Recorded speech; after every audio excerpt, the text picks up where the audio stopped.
Mabuhay, this is Bob from Love Beyond the Sea. Why young men should date a Filipina. I've been going through some videos on this topic, and the one today will be about the fallacy or excuse or reason given that, one is just not ready for a relationship. So I can, kind of relate to that. So I want to use that for the topic today. Are you a young man looking for a wife, but you feel like you don't have enough experience, therefore you're just not ready? Well, getting into a relationship is sure a great way to learn to be ready for one. So if you're starving for normal male-female relationships, you may not feel like you have a chance where you are. And so in order to help your chances, you can look overseas. I'm talking a place like the Philippines where they speak English, and that's where I met mine from.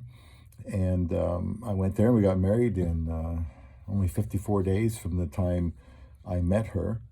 And I think more men that are younger should be looking east for a wife instead of getting to be 40, 45, 50 years old and then realize, they probably should have made a move earlier. So please subscribe here to Love Beyond the Sea. I'm going to offer marriage advice today to young men because I care about them. Don't want them to be, 50 years old, roughly like I was before they get married. So this series is called Why Young Men Should Date a Filipina. The videos will be in a YouTube playlist called Young Men and Filipinas. So hopefully these videos will keep adding up, and I'll probably have about 25 parts of this topic about reasons given, and I'll try to debunk those reasons why it's not really that way. You still have a chance to get married in the Philippines.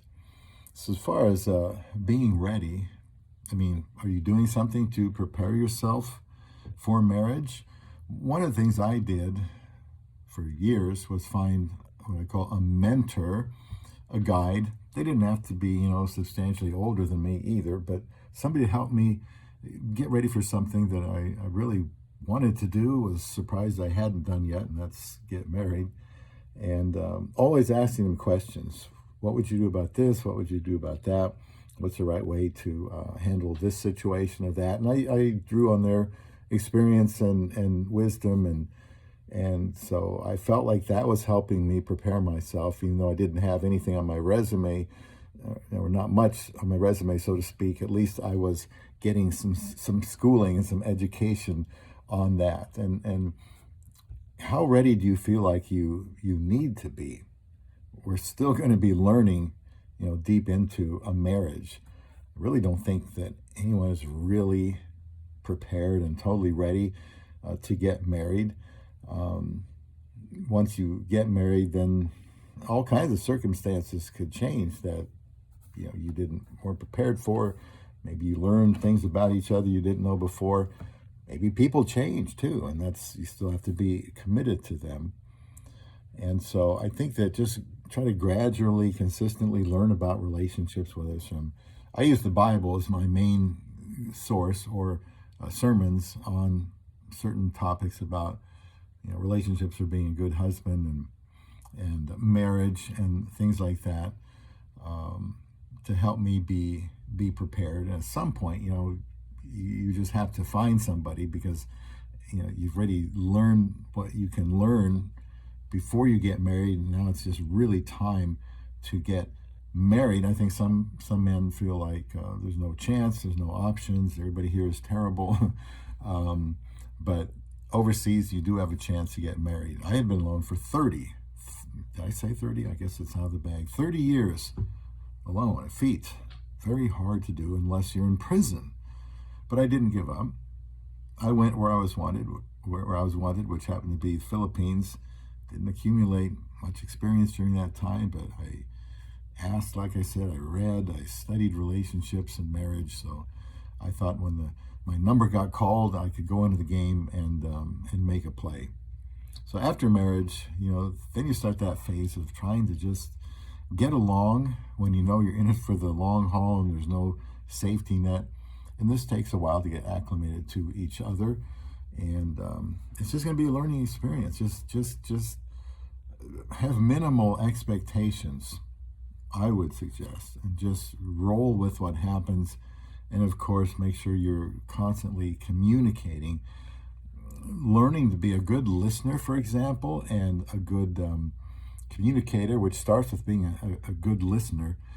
Those are things very important in a relationship. In fact, just learning how to handle friendships, those are not, dating or marriage, but, there is some carryover, because you do have to, like the Bible says, he that has friends must show himself friendly. So learn to be friendly while you are single. That will make you more attractive and more prepared for marriage. I also think a Filipina most likely won't expect you to have a whole ton of experience, if you are a younger man. Most likely, they themselves are not going to have much dating experience. So neither of you is likely to, if you haven't. And despite their beauty and their looks and how desirable they are, many of these Filipinas between 20 and 24, 25, not had a relationship, and probably even older. So don't get the idea that old men are spending all the time with older foreigners. They may be very alone. It's not easy to just get to the Philippines. It takes time, it takes money, it takes vacation, or the ability to have time off. And so, and some women, they're just not approached that much, even by, Filipinos. So I do think the door is open for a younger man. So again, I just suggest learning all you can about having a relationship if this is something you think you need to have in the future. And that's why I do this channel, Love Beyond the Sea. And I've got, I'm sure I got over 1,460 videos right now, many more on the horizon. I know I've got hundreds of them.